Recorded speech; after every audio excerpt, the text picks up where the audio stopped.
पा चौ म्हणजे चार, कोन म्हणजे कोपरे, बरोबर. ज्याला चार कोन असतील तो चौकोन. मग तो असा असेल का, असा असेल का, हो की नाही, असेल ना. चार टोक झाले की ना त्याला, म्हणजे चौकोन झाला तो. किंवा तो असा असेल का, असेल, बरोबर. किंवा तो असा असेल का, असेल की नाही, नाही किती झाले तर चारच झाले ना, बरोबर की नाही. म्हणजे तो कसाही असेल, पण याने जसं सांगितलं तसं तुमच्या डोक्यात असं बसलेलं आहे की त्याचे चार कोन सारखे नाही.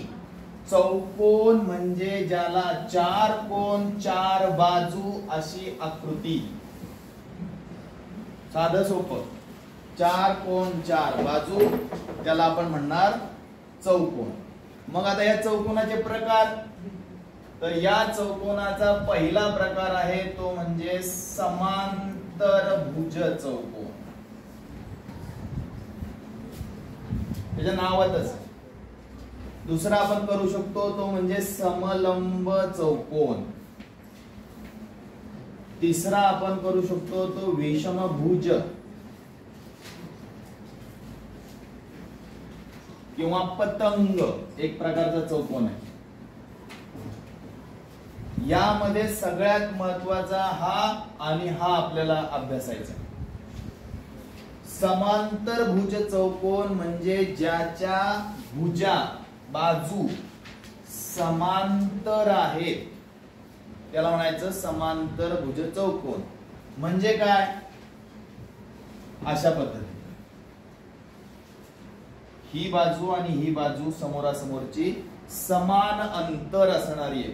दोघांमध्ये दोन्ही बाजूमध्ये समान अंतर आहे, जे एकमेकांना छेदणार नाही त्याला आपण म्हणतो समांतर. मग ह्या दोन बाजू आहेत ते समांतर. आता हे दिसताना आपल्याला काय, मी डायरेक्ट असे काढले म्हणून आपल्याला व्यवस्थित दिसत नाही, पण हे पण समांतर. म्हणजे ज्याच्या सम्मुख बाजू समांतर तो समांतरभुज, नावात येते सगळं. आता समलंब काय, तर समलंब म्हणजे जर आपण एका बाजूच्या जोडीतून दुसऱ्या बाजूवर असे लंब काढले तर ते समान लांबीचे असणार, म्हणून त्याला म्हणणार समलंब. वरून जर आपण लंब काढला तर तो लंब समान समान येईल, म्हणजेच त्याच्यामध्ये एकच बाजू समांतर असेल.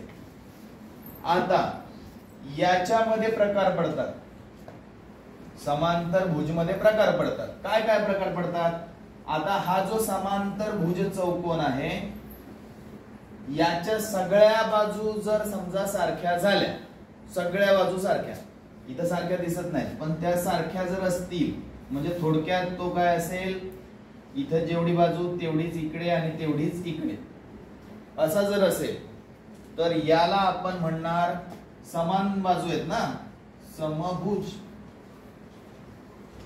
समान बाजू, समभुज. समजलं. आता या चौकोनाचे बाजू समान झाल्या, पण आता समजा कोन समान झाले, कोन जसं त्याने सांगितलं कोन समान झाले, कोन समान झाले तर सगळे मिळून 360 व्हायला पाहिजेत आणि याचा मग प्रत्येक कोन काटकोन येईल. ही आकृती तुम्ही दुसरी तिसरी पासून पाहत आलेला आहात. याला आपण काय म्हणतो, याला म्हणतो आयत, किंवा दुसरं त्याला नाव आहे काटकोन चौकोन. बघा, समांतर भुज म्हणजे सम्मुख बाजू समांतर, समभुज म्हणजे ह्या सगळ्या बाजू सारख्या असतील तर समभुज, सगळे कोन जर याचे सारखे असतील तर तो झाला आयत, काटकोन चौकोन.